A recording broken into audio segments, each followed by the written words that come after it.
chiamarsi, sentirsi, togliersi। আপনি কি জানেন এই ভার্বগুলো কেন আরসি দিয়ে শেষ হয়েছে? আর এই ভার্বগুলোর নাম কি? সবথেকে বেশি গুরুত্বপূর্ণ যে কোথায় কিভাবে ব্যবহার করতে হয়। যদি না জানেন আজকের এই 2 মিনিটের গ্রামার ক্লাস আপনার জন্য। চলেন শুরু করা যাক।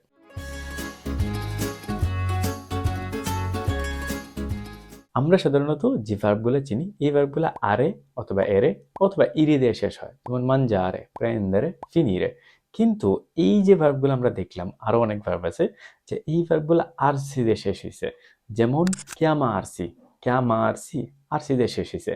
যখন কোনো ভার্ব আরসি দিয়ে শেষ হয়, যেমন chiamarsi, lavarsi, sentirsi যেগুলো আমরা বললাম, এই ভার্বগুলোকে বলা হয় i verbi riflessivi বা আত্মবাচক ক্রিয়া, সুন্দর বাংলায়। কিন্তু কেন আত্মবাচক ক্রিয়া বলা হয়? এটাতে যাওয়ার আগে আমাদের ছোট্ট একটা স্ট্রাকচার মনে করতে হবে, যেটা আমরা জানি, সবাই জানি, যে একটা সাধারণ বাক্য আসলে কিভাবে করি এই ব্যাপারটা একটু মনে করতে হবে। আমরা সাধারণত যখন কোনো একটা বাক্য বানাই বা বাক্য করি, স্ট্রাকচার বানাই, এখানের মধ্যে তিনটা জিনিস থাকে: একটা সাবজেক্ট, একটা ভার্ব, একটা অবজেক্ট। এই তিনটা জিনিস দিয়ে, তো সাবজেক্ট হচ্ছে যে আসলে কাজটা করে, আর অবজেক্ট হচ্ছে যার উপর আসলে কাজটা করা হয়। তো আমরা যখন কোনো কাজ করি, কিসের উপর কাজ করতেছি এইটার উপর নির্ভর করে ভার্বগুলোকে আলাদা করা হয়েছে। যদি আমরা অন্য কিছুর উপরে, নিজের উপরে ছাড়া অন্য কিছুর উপরে কাজটা করি, যেমন আমি ভাত খাই, আমি হইতেছে সাবজেক্ট, আমি করতেছি কাজটা, ক্রিয়া হইতেছে খাওয়া, আর ভাত হইতেছে কর্ম বা অবজেক্ট। তো আমি আসলে কাজটা কার উপরে করতেছি? ভাতের উপরে করতেছি। আমি স্কুলে যাই, এইখানের মধ্যে আমি হতেছি সাবজেক্ট, কর্তা, যা হচ্ছে মেইন হিরো পরে স্ট্রাকচারের।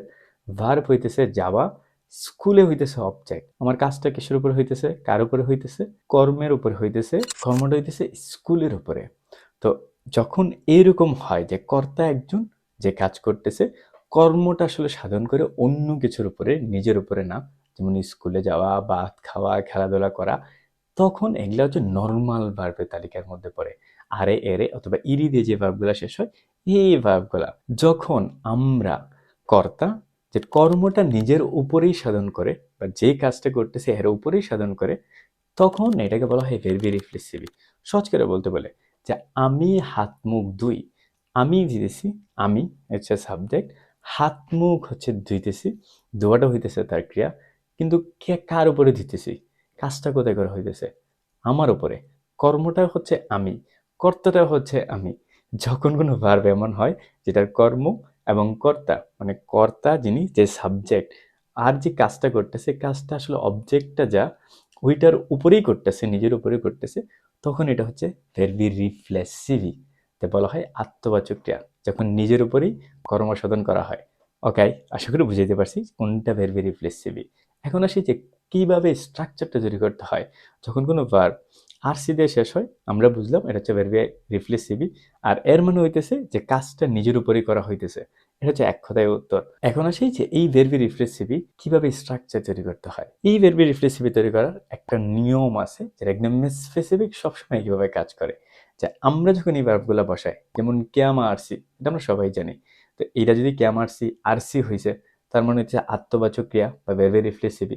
স্বাভাবিকভাবে আমরা যে ভার্বগুলো জানি, মানজারে, আন্দারে, প্রেন্দারে, এই ভার্বগুলোর মতো স্ট্রাকচার হবে না।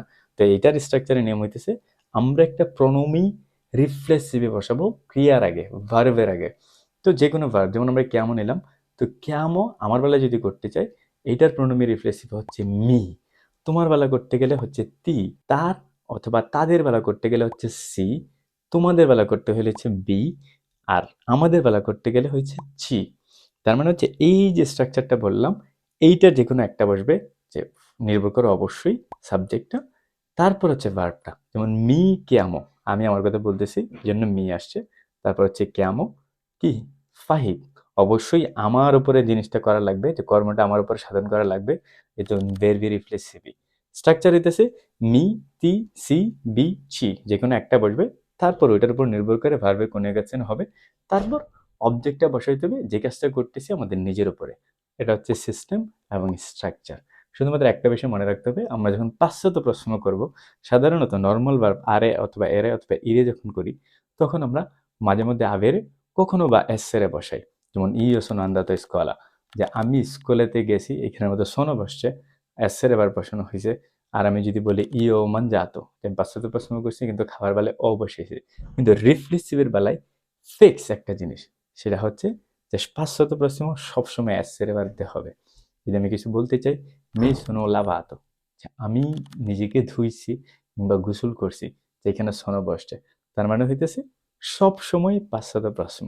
আপনি যদি এরকম 2 মিনিটে ইতালিয়ান ভাষার গ্রামার শিখতে চান, তাহলে অবশ্যই লাইক, কমেন্ট, শেয়ার, সাবস্ক্রাইব সবকিছু করেন। দেখা হচ্ছে পরের ভিডিওতে।